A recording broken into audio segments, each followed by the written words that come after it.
welcome to the Ghost of Harrenhal. My name's Simon. And I'm Mackelly. Thank you for joining us for a very special edition of the podcast. Today we'll be interviewing Dr. Tammy Mielke, Senior Lecturer in the Honors College at Northern Arizona University. Dr. Mielke teaches a class on the Game of Thrones and reached out to us about some of the issues that we had been talking about, specifically the walls of King's Landing and whether Arya was inside them or outside them at various points. And we really enjoyed our back and forth with her, so we invited her to have a chat with us. On with the show. Today we're joined by Dr. Tammy Mielke from Northern Arizona University in Flagstaff. Welcome. Hi, guys. Hi. And her dog, Sochi. That sounded really formal. It's as if we'd never talked before, but we've actually just been chatting for the last 20 minutes. And, she's a very nice lady, and we're very happy to have her with us. So, Tammy, can I call you Tammy, or do you want? Yes. No, that's totally fine. Totally fine. Why don't you tell us a little bit about yourself and why you're with us today? Well, I found you guys' podcast. I guess about August of 2020, partly because I was looking for podcasts to use to supplement my teaching. I kind of use podcasts. I don't have students necessarily listen to the podcast, but I feel like I'm more in tune with the information because I've listened to you guys have your discussions about it. And I'm like, but, so it gives me a starting point sometimes to really think about different arguments, different concepts, things that I hadn't thought of just on my own. So you guys are kind of my background academic conversation that I have before I actually have those conversations with my students. Cool. So I loved how you set up the podcast in terms of reviewing where the character was previously, and then going forward and sort of saying, and this is where the character is now, doing your summaries, and then getting into the topics that you guys want to talk about. And so I think it was one of your chapters on Arya. I was not satisfied with just pointing at my speaker going, but guys, you forgot, or whatever. And so wrote to you guys about going to visit Dubrovnik and looking at the city walls, and you guys emailed back, and suddenly here we are. Here we are. So remind me about that conversation. So what did we talk about? What did we say that got you to reach out to us? We were talking about the fact that Arya seemed to be trapped in King's Landing, but at some points outside the walls.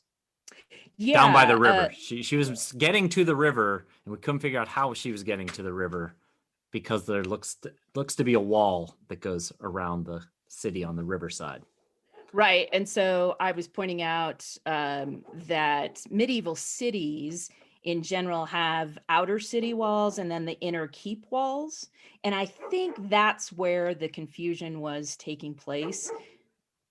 That's not Simon's stomach. That's Tammy's that would be dog. my dog. Sochi. Apologies. Everyone is coming home in the neighborhood right now, so she wants to be on the podcast too. So we were talking about the city walls, and I actually went to Dubrovnik.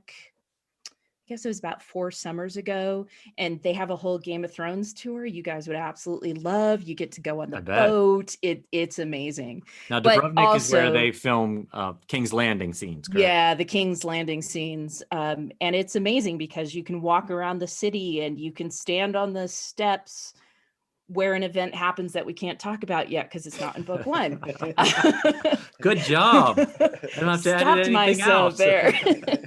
But it's a beautiful city to see. And it's got an amazing history of being an independent city for like 700 years. I mean, it's rich history, real history, not only Game of Thrones history. Right. But anyway, you can see those inner and outer walls. Right. And you see that they have little places. For example, there's a bar that's outside the city walls right on the water. And you literally have to like crawl through this hole in order to get to this totally functioning bar that's outside the city walls.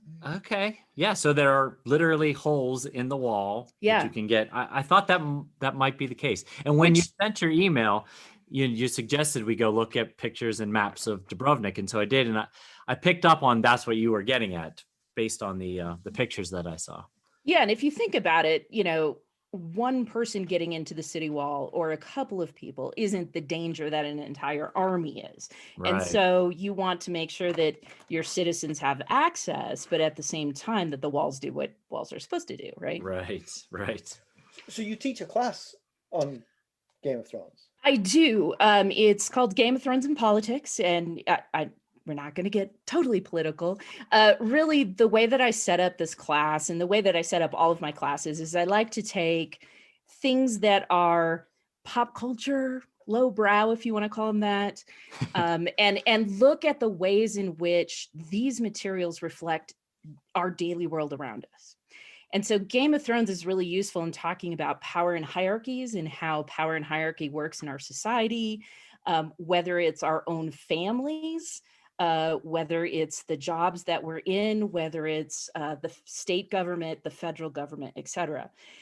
And so what we do in this class is really talk about the different types of power that exist and how you can manipulate power. So we get into a little bit of game theory and talk about when you have players who are not honest and how that changes the game. So we get into, what is Cersei doing? What is, Joffrey doing? We talk about how, Ned kind of in book 1 really misuses his power. He has so many opportunities. Yeah, you guys bring it up a number of times, but so many opportunities where he could have cleared out the small council, got his own people in positions and really protected himself. But because he is honorable, he played according to his ethics instead of playing the game to win. Right.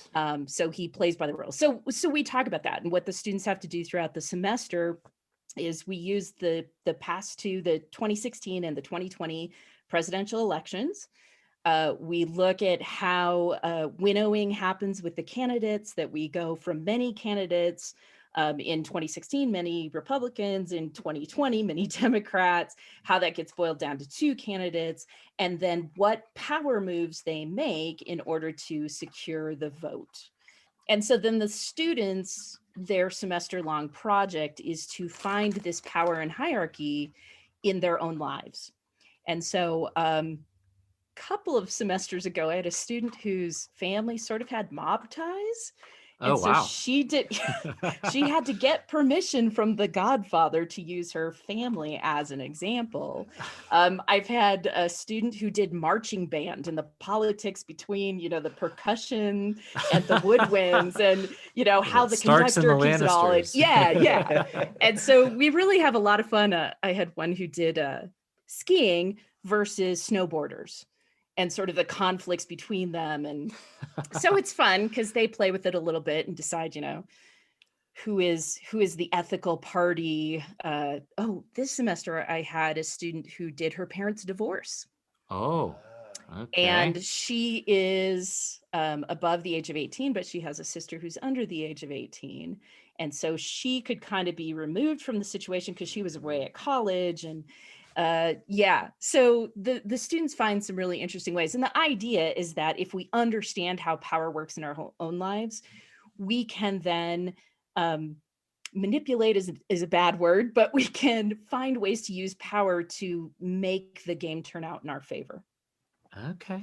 Sounds amazing. That's fantastic. Do you get a lot of so I really don't understand American universities, so bear with me on this. do you get a lot of sign-ups from non-English majors? So I am in the honors college, and so the majority of our students actually are biomed. Honors is sort of the way that they can still have some humanities in their lives.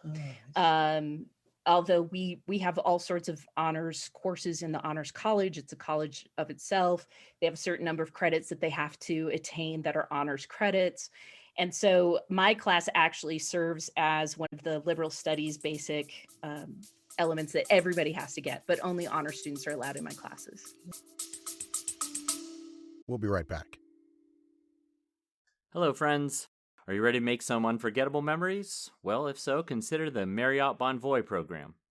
Discover the perfect destination for your summer getaway and unlock exclusive deals on luxurious accommodations. With our affiliate partnership, you'll enjoy unbeatable savings and a seamless booking experience. Don't let summer slip away. Visit Marriott Bonvoy today and make this vacation season one for the books. Use our Ghosts of Harrenhal affiliate page to check it all out and buy Bonvoy points or give some as a gift. The link to our page is in the show notes. Interesting. Okay. That answers some of the questions I had lined up, actually, because you don't have to be an aficionado of Game of Thrones to appreciate your class, it would feel like. I mean, there's parallels there, but really the class is more about real life and how Game of Thrones sort of is an allegory for lots of things that people could point to today. Yeah, we really look at how power functions and how power functions as a character itself, but also as a tool that is used by the characters. But the same thing happens in the world around us. I use a show from Showtime called The Circus, and they follow the candidates around, and it's a half an hour show that's on Sunday nights, and it has one guy whose name I'm blanking right now. Sorry. He was a Republican strategist, and the other three are very Democratic in their leanings. And so it balances. And what they do is they would follow all of the political candidates. I mean, they're in Iowa, they're in New Hampshire. They follow them around. And because these guys are insiders, they're able to like sit down and have dinner with Bernie Sanders and have these conversations about, how are their campaigns going and what's working and what's not working. And they are behind the scenes. And so it's a really interesting view of how in the real world, power is being used as a tool by these characters, much like in Game of Thrones. So it's this idea of fiction always tells us something about who we are in real life. And so we get those comparisons going, and it's really fun to sort of play games of like, well, who do you think is, such and such character from Game of Thrones? And what are the parallels and how are they different? How are they functioning in different realms? And yeah, we get into like the houses and the battles, and even geography plays a huge part in how power functions. Do you find that most of the students are really big Song of Ice and Fire, Game of Thrones fans? Is it a prerequisite of the class to have read at least a Game of Thrones ahead of time, or do you So go through it? we read book one, and what we do is I use the HBO series, and so we read the chapters that correspond with that particular episode. So they get to see how HBO tweaks a little bit, and of course in book one that doesn't happen a whole lot. Right. Yeah, it's pretty close. But it's been kind of interesting. So I just finished teaching this course for the third time. The first two times, almost every student, and this is a class of 20 students generally. I think I had maybe one or two the first time I taught it, and one or two the second time, who had never read or seen, they were totally clueless. They'd like, oh, I heard of this thing before. This past fall, I had one person who had read the series. Wow. The others had not heard of it at all. So I think that was another thing that kind of pulled me into your podcast, because, you guys work really hard not to give away spoilers. And I was now faced with, having this entire curriculum set up that has spoilers all over the place. And I finally just had to say to the students, guys, there's going to be spoilers. And you know what? It's kind of been out for a while, right. So I can't guarantee you that there's not going to be spoilers. Statute of limitation is up on spoilers. Exactly. But I found that the class this fall got into the series in different ways than classes that were already familiar. I could see. I should back up and say I was teaching the class when the HBO series ended. Right. And so we actually had class, I think, on Thursday nights, but we would all meet on campus on Sunday nights to watch Game of Thrones together. Yell at the TV screen. Yeah. And so it was always kind of fun. We had a Deadpool going for who was going to die in the last season and all that sort of stuff, and who was going to, end up in charge and all of that. So every time I teach the class, it's a little bit different. Sure. I get a different mix of students, and that, that's part of the challenge and the fun. Right. Is to sort of make this relevant for them. So did you actually enjoy the books, or is your interest purely academic? I did enjoy the books. I started by watching season 1 on HBO. Got to the last episode in season 1 and went, what the heck is this author doing? I need to read these books. And I did. And then I read all of them that were out. Right. Come on, Martin, start writing. Yeah. And I always tell my students, and I won't give any spoilers away, but at the end of book 5, I did throw book 5 across the room. I was like, Martin, I get it. Okay. We know the tricks you play. We still don't like them, but yeah. So I do enjoy reading them. Although I will say, I think it was 3 and 4. Is 3 and 4 the books that were actually split into 2? I think they might have been. He introduces a lot of characters that have like nothing to do with anything. Yeah. Right. And HBO, I think, did a good job of sort of weeding those characters out. They kept the storylines trim and tight. Yeah. As far as you could get, as trim as you could get with the Game of Thrones, but Exactly. So you're not really teaching how to sort of dissect a book here, really. You're teaching something else. The book is just a backdrop to what you're trying to teach, really. Yeah. One of the weekly assignments that my students have to do is they have to have written responses. And at the end of those written responses, they ask discussion questions. And that's how I get them thinking about the text itself. And we do, we spend a lot of time, the first 2 weeks we spend talking about the War of the Roses. We get into the real history and how Martin is using all of this British history. So, and again, we sort of compare characters between real life history and what Martin has written. sure. But yeah, my students are honor students. And with that sort of comes usually the ability, most of them have already had AP English. This is a class that they take either their sophomore, junior, or senior year. And so, yeah, the expectation is that they understand how to analyze literature. So we don't do a lot of that sort of basic stuff. We'll be right back. This episode is sponsored by Audible. To get a free audiobook, or 2 if you're an Amazon Prime member, go to our exclusive URL, audibletrial.com/ghostsharrenhal. You can find the link in our show notes. I've been trying to teach Mackelly a little bit about the War of the Roses. Yeah. I'm Lancastrian. And last time I went to England, my team from Lancashire were playing against Bradford from Yorkshire. Mm-hmm. And I took my son to the game, and it was a revelation to him that the War of the Roses is not entirely over. Because anyone who's been to a football match in England knows that those wars are never over. The Oldham fans sang a song that was so scurrilous. My son is still scarred. This last week, because there were fans in the stands at the Liverpool game. Yeah. And of course they were singing one of their wonderful songs that maybe has language that's not appropriate for a TV viewing audience. The announcers had to apologize for words they might have heard. And I was like, because when 30,000 are singing it, it's just noise. But when 2,000, you can pick it out what they're saying.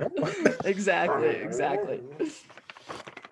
Simon and Tammy both got their PhDs in England, so I'm feeling woefully undereducated here with my simple bachelor's degree in journalism at the moment. I would like to say something to reassure you, Mackelly, but well, can we talk a little bit about the maesters, because this is where my thoughts about the maesters came. Yes, absolutely. So the last episode that I listened to, which I think came out on December 27th, was about John at the Wall and Master Aemon and the the rings. What are they? The Maester's chain. The Maester's chain. The chains. Yeah. And Simon, I didn't know that you have a PhD from England, so you will get this. I think the process they go through with the change is very much like a viva that you have in England. So you write your PhD, you write your thesis, right? So mine's like 468 pages long. you send it out to people who don't know anything about you, and then you meet in a room and they basically ask you questions until they are satisfied that, yes, you wrote this and you know what you're talking about. And I really think that that's what happens with the maesters, is that their chains are when they have achieved a certain level of knowledge and are able to explain that knowledge to others. Boom, they get their chain. Right. And I can't say the rest of that because I don't want to give spoilers away. But for one character who doesn't stay very long in his training, I think he is able to accomplish knowledge faster because of his love of reading and the experiences he's already had. And so I think his achieving the maester status and getting his chains happens faster than maybe would happen with most people. I had not thought of it like that, but I like the idea that we should actually be able to forge chains. That would be nice. Well, and I was trying to think of it in an American context too, that, you know, when someone chooses to go to Votech instead of college, right? They are gaining knowledge in ways that are maybe not considered traditional college paths, but are nevertheless very important and very necessary. And that training then is judged to be completed in ways that are different than what we do in a traditional college setting. Absolutely. Yeah.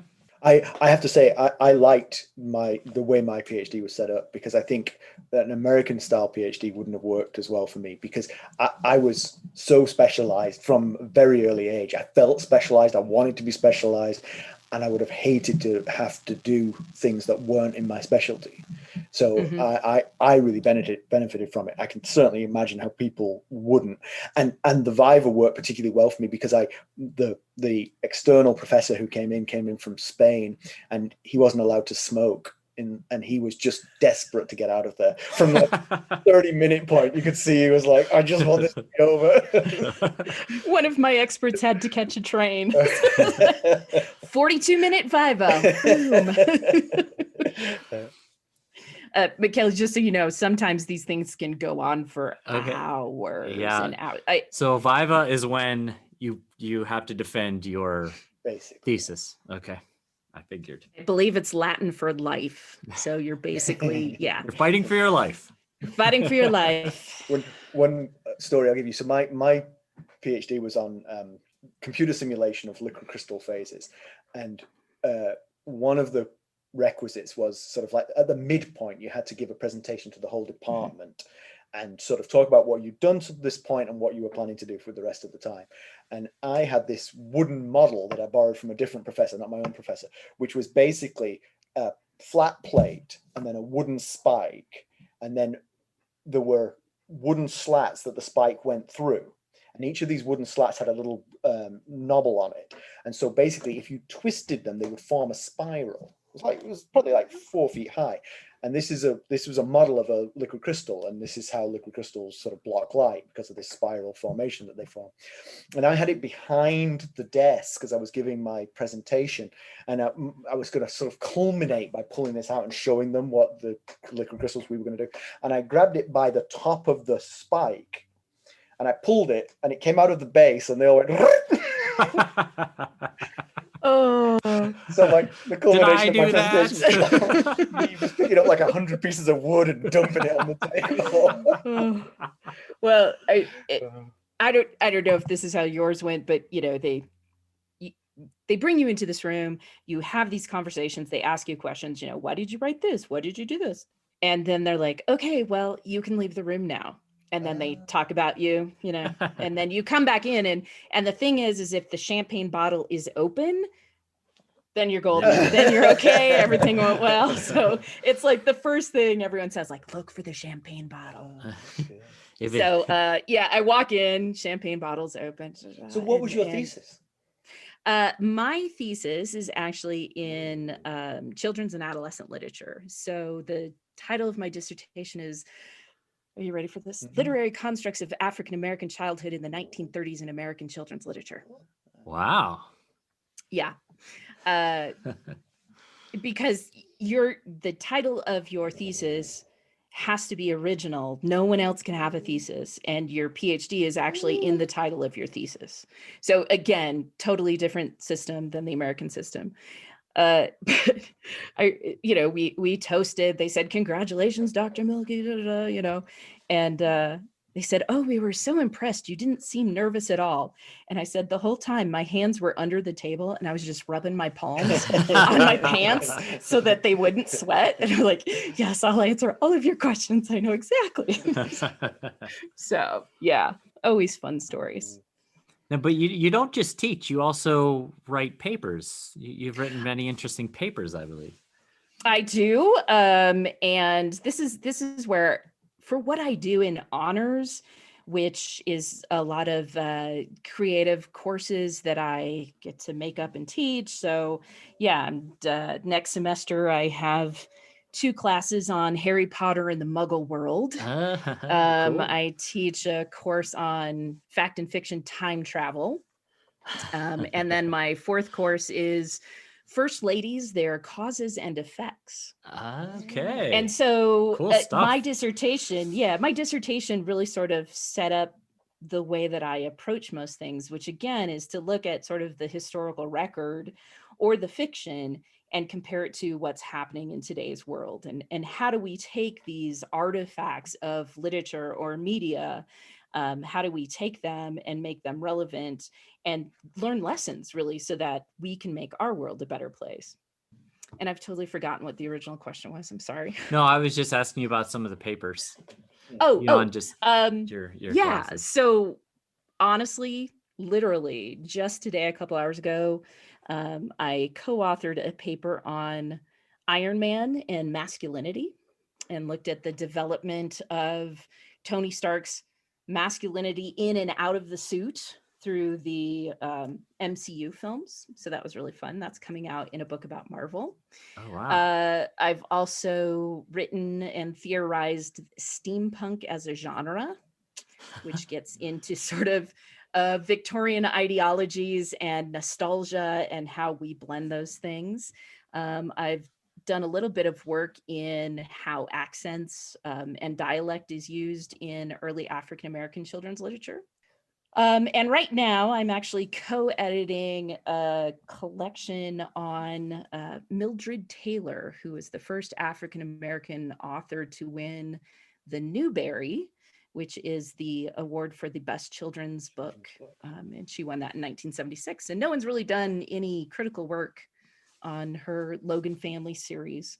And so there'll be a collection coming out from University of Mississippi Press is who we have the contract with. So hopefully by the end of next year, it was supposed to be the end of this year, but let me tell you, COVID did a thing on academics. Oh, yeah. Publications, who's got time for that? We're just trying to survive. Yep. I had a college sophomore in my house this past spring, and 20-year-olds are not supposed to live at home. I could tell you that. There's a reason why they're supposed to be off at school. So because I was so specialized, I have never got to talk to a professor of literature about literature. So I might ask questions that you would expect of your freshmen, and so please forgive. But one of the things I was going to ask you was, do you like that people like J.K. Rowling and George Martin are so uber successful when perhaps literary people who perhaps you have more respect for as writers aren't as successful? Because, I mean, like, you can't be as successful as J.K. Rowling. I mean, she's out there on her own, but I'm sure in your opinion, there were better writers than her. Yeah, but and this is where maybe because I come from the field of children's literature, and we're kind of a smaller academic field anyway, that oftentimes people are like, really? You have a job reading children's books? Yeah, let me tell you, because they say things about who we are as a society and what we think our children should be, Sure. And therefore how we think the future will look or how we want it to look. And so I have never been in a position where I'm like, oh, the classics, right? Because the classics to me are like Roald Dahl, Right. Yeah. One of my favorite authors. who is loved and hated in my field for many different reasons. Some of the things that he's done are unexcusable. Some of the things that he has done, he has been way ahead of his time. He's, but the book that I love the best is probably one that no one has ever heard of before, and it's called Danny, the Champion of the World. And it is probably one of the most beautiful books ever written about a father-son relationship. And so I just love that as a nation, as a world, we're reading. And what's great about Harry Potter is it is a text that everyone at least knows of if they don't know all the details of it. And so to have a common piece of literature that, we can sit here on this podcast with two guys I've never met before, you've never met me before, and have a full conversation about someone like J.K. Rowling really means that literature is holding a place in our society. And it's almost, and maybe this comes from my previous career as an elementary school teacher, I don't care what you read as long as you read. I agree. Absolutely. And, and I think my approach to what I teach with, Sochi agrees, with both media and with literature is that these things are always in conversation with the society that we live in today. And so, and to understand who we are, we need to be reading things that are being produced. We need to be viewing and not just passively sitting back and saying, oh, that was a great story, which you can do that. But you can also say, well, what is that story saying about who we are as a society or who we should be as a society? So I'm definitely not a, James Joyce is the only thing one should read sort of person. I'm a bit more like, have you read Goodnight Moon? Because there's a lot of stuff in there. And Go the F to Sleep, you know that one? Because that one's a good one too. So I think in some ways, because children's literature isn't trying to be fancy, in some ways it's even giving us clearer messages. We don't have to look for the hidden. Although there's a lot of hidden. Children's literature is actually a very, very radical political place to exist. Yeah. Two things I'll say there. Danny the Champion of the World is a fantastic book. My mum was she taught elementary school in England, so she taught 5-6-year-olds, and she read that every year to the kids. She loves that book. And Roald Dahl was a very complicated human being. What I know of him, he had some awful views, but he interspersed those awful views with acts of kindness to the same people he was awful to, it was very hard to understand exactly what motivated him. But I think we try to make simple the complex in our world a bit too much. Yeah.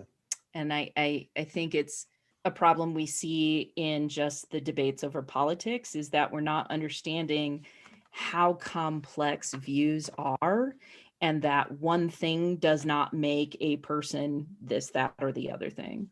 But, I think it's a challenge of the time we live in how do we have these complex conversations? And one of my colleagues from Virginia just sent me an article that was written about J.K. Rowling, because of course, this will be the first time that I'm teaching Harry Potter now that J.K. Rowling's tweet comments have come out. Right. And, how do we look at these things? And is the product of authors, artists, directors, is that impacted by who that author, artist, or director is?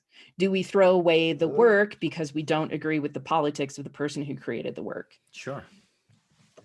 Yeah. It's a tough question. Yeah. It goes for music too. I mean, Michael Jackson, he's a fantastic artist. There's some questionable things about his, him as a person. Yeah. How do you balance that? Yeah. So something you said there also, Tammy, sort of just triggers another question that I had, which is so I think my sequence of events was I saw the prologue of the show, and then I didn't have HBO, so I went and read the book, and then I saw the show. And when reading the book, I didn't have any notion that Renly might be gay. It didn't even cross my mind, I don't think. Now, then I watched the show, and clearly he was. And what I don't know is, was this something that the showrunner said, we'd really like to do this because we'd like to sort of like expand Renly's character to include this? Or was it just they were sort of bringing out that which they'd seen in the book? And then I got to thinking about myself, and I was like, well, now having reread the book since then, I now see more of the clues because they are there. But then, so a couple of questions there is, why, if the clues were intended to be there, why make them so oblique? Why wouldn't George Martin be more overt with those things? Secondly, what's wrong with me? Why am I failing to see that which I should see? I mean, like you said, it's good you clarified that, because I was about to pull up a list. I'd be like, Mackelly, do you want to answer that? Because surely I should see that. I mean, is it just because I am my own little privileged caste and I don't notice anything that isn't fit into that worldview? Well, I obviously cannot speak for George R.R. Martin. But my first instinct in answering that question would be to go back and look at the copyright date when Game of Thrones first came out, which off the top of my head, I don't remember. 99? I think it was 94-ish. Oh, 94-ish. Yeah. I can look. So, yeah, if we think in terms of the time period in which he is writing, I mean, I'm old enough now that 94 doesn't seem that long ago, but it was a long time 96. ago. And in terms of sorry, I was like, hey, I was an elementary school teacher then. But in just thinking in terms of how our society has become more accepting, I guess kind of this question, I kind of would turn around and say, well, J.K. Rowling has said that Dumbledore is gay. And if you go back and read with the understanding that you already know that this character is gay, then the clues make sense.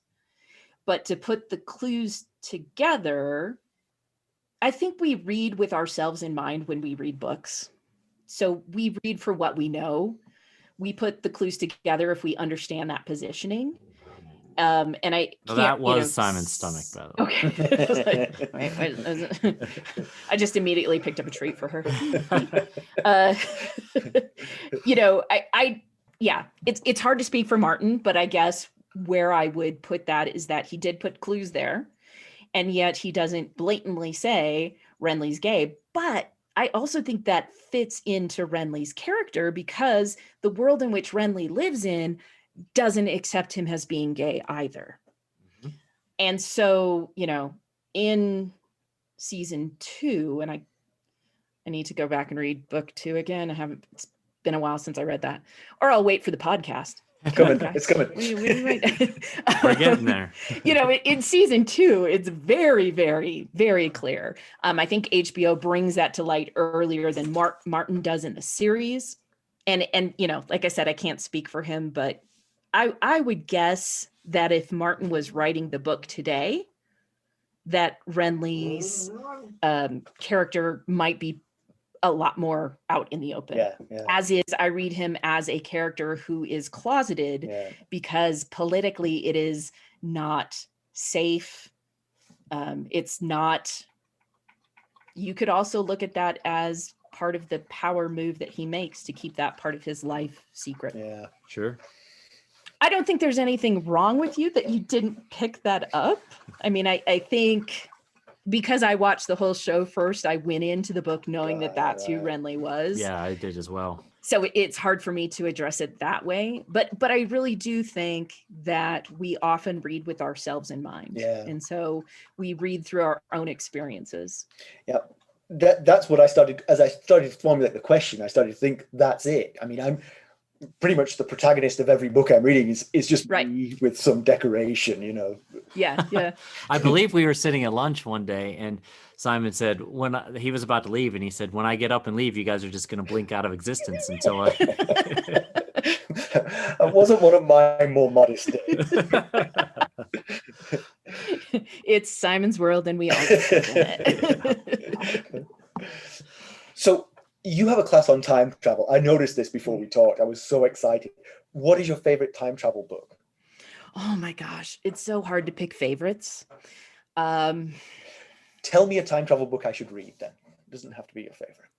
How funny would it be, Tammy, before you answer this, how funny would it be if she says the book that you and Joan fight over at lunch all the time? Oh, that would be fun. Uh-oh. I feel like I need to get this answer right now. I don't think you'll say this book. So I think there are all sorts of books. So Jack Finney, time and again, is a classic place to start.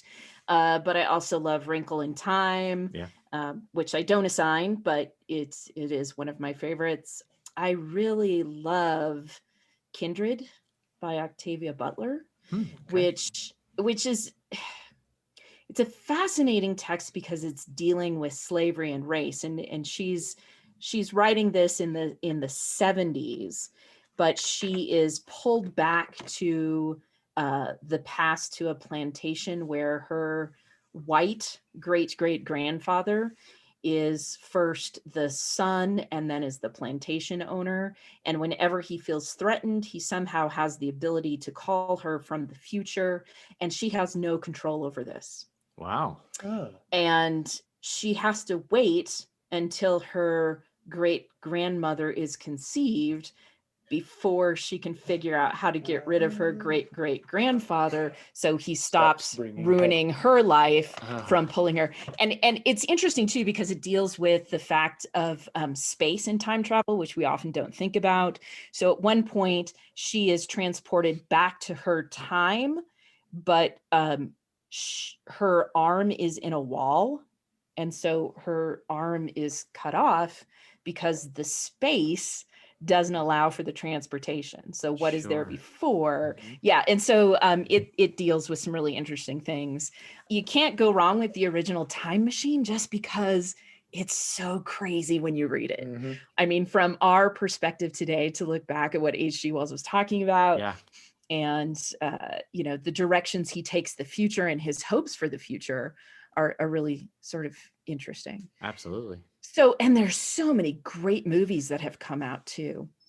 If you haven't seen Coherence yet, I haven't. It has to do with comets passing, which cause the multi-universe to align. And so it's these group of people who all the lights go out, the power's gone, but they see a house that has a light on. And so they end up trading houses, but they're from different timelines, from different parallel timelines. And so there's, I don't want to ruin it. You just need to watch it. It's pretty fascinating. What's the name of it again? Coherence. Coherence. Okay. Predestination with Ethan Hawke is the traditional story of I am my grandfather. Right. And it's really well done. So it's a fun class because, again, I have people who are much more intelligent about science than I am in this class.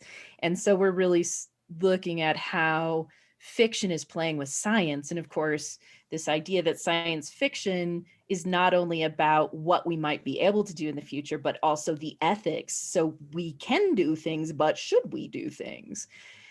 And so the project that my students work on in that course is that they have to research a historical moment with sort of 20 plot lines. And at some point within the first 5 plot lines, they have to be a time traveler and change history and have to then create what they think would result from that interference with the original history.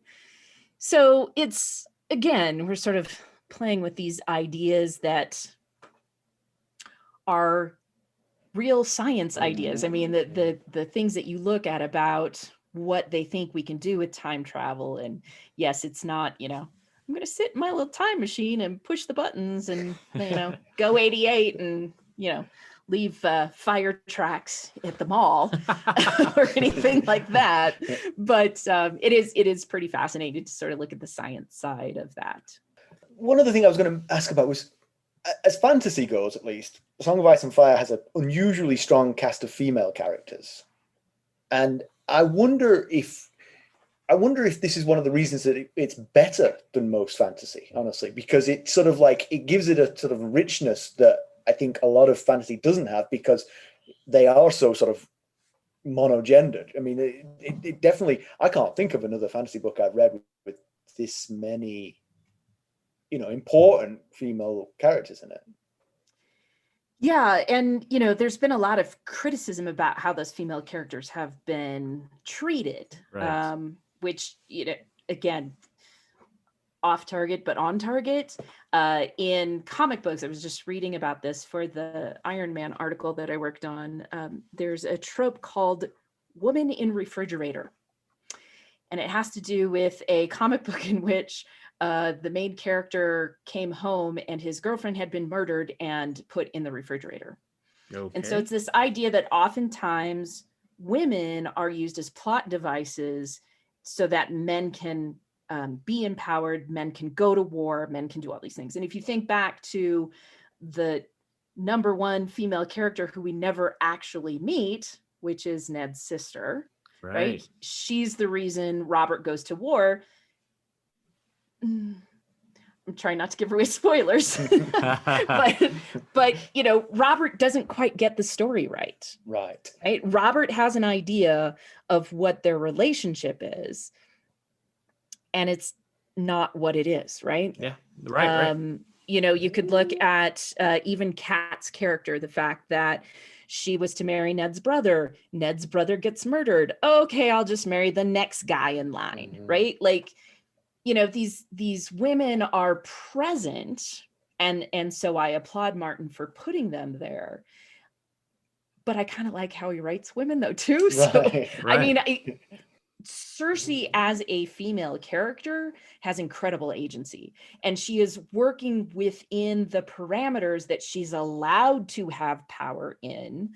And again, if we're talking about how power is used, Cersei is very effective in her use of power, especially in book one. She's able to manipulate and get her way in many things.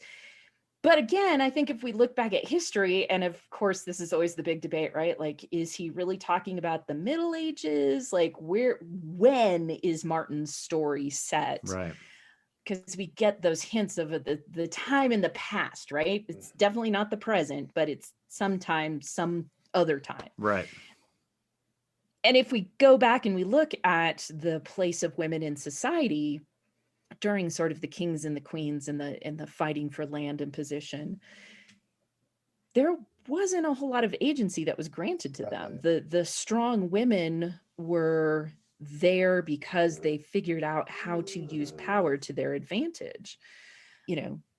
Simon, you've got some queens in your former country's history, right? And you think about how even Queen Victoria still had to play the game that Albert could never be king because that would somehow lessen her power because she was a woman, right? Right. So, yeah, I think Martin does a really interesting job with his women because, again, the other thing, and this is where you get into the politics of how we read literature, if you make the women all powerful like we would like to see women, then you're not necessarily being truthful to the time period in which you're writing.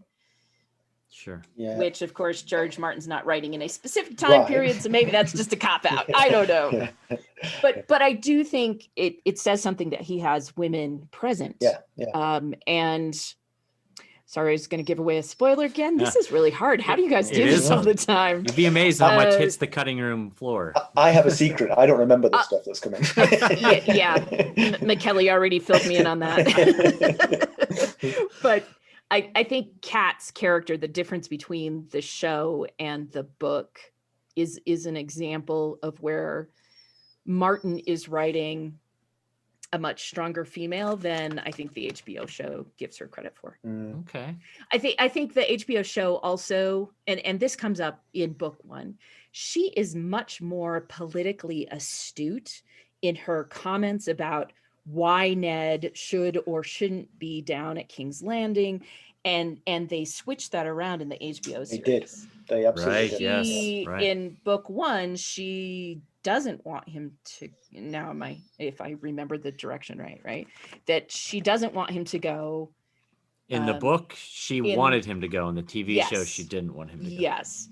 And I think that discredits her, because as the eldest woman of a very important family, the Tullys, she would be trained in those sort of political aspects. Right. And to sort of just say, no, all she did was knit and cross stitch and all those things that Sansa's really good at. I think it would behoove fathers to train their daughters in those political ways, because those marriages meant something. Yeah, sure. Now, So I don't know if that answers. Oh, your yeah. question, Beautiful. that was Simon. great. So speaking of characters, I know you've said that you have a favorite character overall throughout the series. I won't give away who that is because I don't want to give away that character's existence over the length of the series. But just through a Game of Thrones, do you have a favorite character through that book one? Yeah, and I think this partly comes from, again, my background in children's literature. I'm always looking, Simon, your question was about women. I'm always looking at how children are treated. Right. Yeah. Whether they're pushed out windows or whatever. Yeah. But to me, Arya is just an amazing character. Oh yeah, I agree. The way that she copes in whatever situation she's in, and we see that in book one, right? I think my favorite part, and I think HBO did a great job of showing this too, is the conversation between Ned and Arya, where Ned says, they're talking about Bran. Bran has just woken up. And he says, Bran wanted to be a knight. And Ned says, well, he can still do X, Y, and Z. And says something along the lines of to Arya, you'll marry well and you'll have lots of children. And she just looks at him and she says, that's not me. Yeah. That's Sansa. Yeah. Right. That's not me. And I think, first of all, she is courageous in ways that we do not give her credit for. I think the fact that she is able to have such a frank conversation with her father, Mm-hmm. I think is, so she's agreeing with me, is pretty amazing. I mean, I can't imagine Sansa sitting down with Ned and saying, but Dad, logically, what I want to tell you is that I do think Joffrey is a perfect match for me. No, she's like, what? Right? Yeah. Which I think is underscored in the series, in the HBO series, when Ned gives her the doll and she's like, I haven't played with dolls for years. Right? So that disconnect. So I think Arya is able to maintain relationships. She is able to realize the skills she needs in the world that she lives in. And it is not the cross stitch that we see her attempting to do in the opening scene, right? Right. It's the fact that she understands that at some point she only has herself to depend upon. And so she's interested in ways that she can do that. So I just think that, and again, don't want to get into spoilers, but Arya, to me, she's kind of the person all of the characters needed to be. In some ways, I guess Cersei is probably the only character that comes close to understanding the world she lives in and developing the skills that fit the world that she's in. Not the fantasy world that Sansa lives in, not the uber privileged world that the males in Martin's series live in, because even Jon, as the bastard son, is able to do more things than Arya is allowed to do as a female. Yeah. Right. So I think the fact that we see her finding ways to learn what she's interested in is a courageous act that we don't really think about. And I think that pursuit of knowledge, whatever that means in terms of, calling it your dancing master or, playing the game of saying like, oh yeah, I'm taking dancing lessons, which Sansa never clues into. Like Sansa's like, oh, she's with her dancing really master again, and she gets all these bruises, right? It's like, Sansa, clue in, be observant. And that's the other thing, is that she's observant. So when she is able to feed herself, defend herself, when she is no longer being protected because her father is now in prison, right? To me, that just shows so much about who Arya is. Oh yeah, very well said. I agree with everything you said. So Well, you can disagree. You're allowed. You're allowed. No, I think Arya is an incredibly dynamic character. I absolutely agree. Slightly switching topics, but you were saying earlier at the beginning of of our discussion that you're often like, but during our episodes, is there anything you could think of that is some of those buts? Why do you need to rake these coals, Mackelly? I'm just curious. I'm always wondering when we're debating, because we don't claim to be experts on this. We can claim away. No one's gonna. Right. So I often wonder, are people thinking like, no, this is why this is done, dummies? No, I think one of the things that I love about the podcast is that you guys have a section called pedantry where you're just like, yeah, now we're just going to pick things apart. And it's usually little things like, oh, but did you know about the walls? Or if you think about the rings in this way.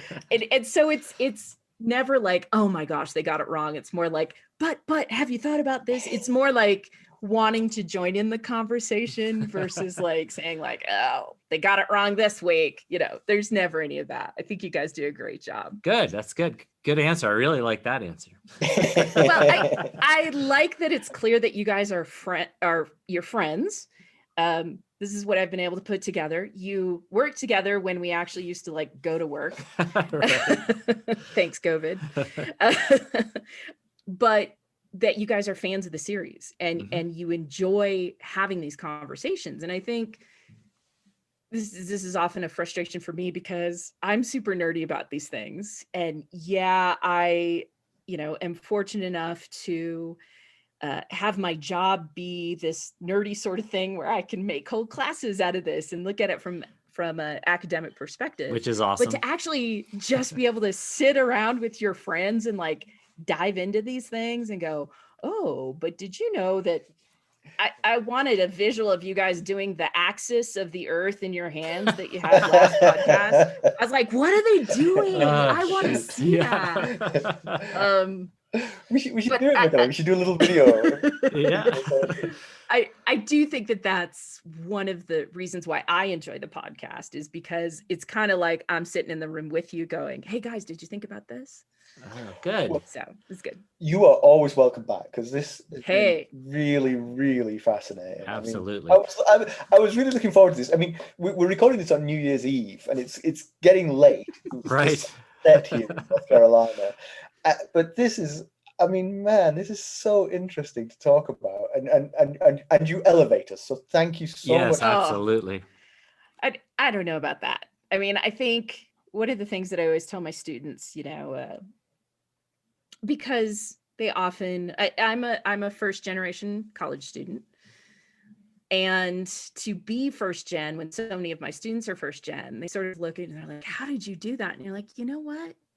Every single professor you have to think of them as being the uber nerd, because to go through everything you go through just to, achieve an academic title, which honestly, in my opinion, it opens doors. It allows you to have jobs and positions that not having the title or the piece of paper might not allow you to have. But for me, this is what I love. I love that I found your guys' podcast because now I'm like, yes, fellow nerds that I could talk to about this stuff. And and someone else may come across this podcast and go, what in the are they talking about, right? Our families. Exactly. I was just going to say that. I did listen that nobody listens to your podcast and your families. But, I just think it's one of the things on Facebook. Someone wrote, like, what is the one thing you're thankful for in 2020? And I was like, well, it was a tough year for everybody, but I think the fact that we have the technology that, you guys are we're all in different locations, and yet we can sit here and talk about things that we love and come at it from different perspectives and be able to have these conversations. I think it's one of the things that I am thankful for, that we have the technology and the ability to do this, because it used to be really hard to find like-minded people, right? Sure. Yeah. It's one of the reasons I think I wrote this in an email that George R. Martin was the first person to ever sign up for the New York Comic-Con. Right. Yeah. You did mention that. That was his first publication, was his letter to Stan Lee, because I also teach class on Marvel. All the cool stuff. Like, you cover all the cool stuff. We used to have to work so hard to find people who had shared interests, and now I think the internet has made that a lot easier. Oh yeah, absolutely has. I wanted to pick Tammy's brain about. We got an email from a listener this morning, and I think Simon and Tammy both. I wanted to get your opinions because the listener asked 2 questions. The question I have for you both is: he said he has watched the TV show up to where Dance of Dragons, the dance. Okay. So season 5. Yes, exactly. He was asking, should he continue on with the TV show, or should he wait for Winds of Winter to come out and then continue on the path? And my thought was, we don't know, because we don't know how Winds of Winter is going to match up with season 6. I guess it would be season 6, maybe some of season 7. So it's a hard question to answer. But I wanted to see if either of you had any opinions on that. So another class I teach is on children's film. And in that class, we talk a lot about how adaptation is a story in and of itself. And that we see parallels between written literature and film, or in this case, TV shows, but they're not going to be the same. Right. That part of that is because it's a change in medium, but part of it too is that you have different storytellers for the most part. And although Martin clearly, wrote a number of the episodes and was an executive producer all the way through, and to me, once we get to book 5, HBO, they sort of take on their own storytelling. I agree. Absolutely. So I guess my opinion would be keep watching what you want to do. Well, I guess it sort of depends. Like, did he watch the season and then he read the book, or did he read the book, then watch season? Right. I do not know. That's a good question, because because he should try to keep going with what he's doing, if that's what he's getting the most pleasure from. And is he happy with the changes that HBO makes as the seasons progress? Because, a change that you make in the middle of season 1 is greatly amplified by the time you get to season 8, right? Right, yeah. So if he is happy with how HBO is telling their story, then I'd say keep watching. Yeah. Because Martin is not fast. That's an understatement. And he is getting older. There is a global pandemic. Yes. Please be safe, George R. Martin. Yes. Lock yourself in a shack in the middle of nowhere. And right. So the other question I actually know the answer to, because he asked how much, what is the age gap between Simon and me? And the answer is obviously Simon is way older than I am. So am I supposed to guess this answer, or what's the question here? I don't know what the gap is. I mean, it's a fair few years. Stacy was shocked. She thought you and I were much closer in age than we are. Oh yeah, is it like 7 years? 5. That's 5. It's only 5. Yeah. Like once I turned 30, just like everybody was between 27 and 35. Yeah. We're on the even now that I'm way past 30, everyone, I don't know, are you like, I don't know, 32? We're on the upper end of the 27 to 35 scale ourselves. Something like that, yeah. I blew past that scale a while ago, so. Well, this has been wonderful, Tammy. Thank Absolutely. you. Yeah, this has been great fun, guys. I really do appreciate what you guys do. And I know that it takes a lot of work. I know how much time I put in prepping for, lectures and things like that. And I know you guys are just having conversations, but it's clear that you guys are putting in the time and the effort, and you always, bring up something. I was like, oh, I didn't know that. That's... all of the informations of the really rare houses. I'm like, where are they getting that from? Just making it up as we go along. Access to those things. Yeah.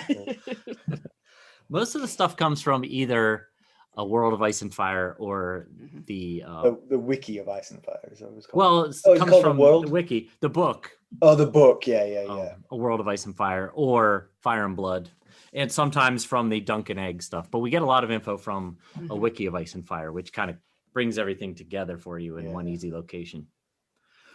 So there you go. Yeah, great. Well, keep up the good work. And thank you. This was a lot of fun. I enjoyed it. Yeah, I had a great time. Thank you very much for spending your New Year's Eve with us. All right. Thank you so much for joining us, Tammy. Thank you. Happy Tammy. New Year to you and to all the listeners. You too. Absolutely. Let's hope that 2021 is a much improved version. I will second that. Yeah. So that was so much fun. I hope you enjoyed it as much as we did. Yep. Thanks for listening. And hey, next week we start with Clash of Kings, so get ready for that. Exciting times. Okay, bye. Bye.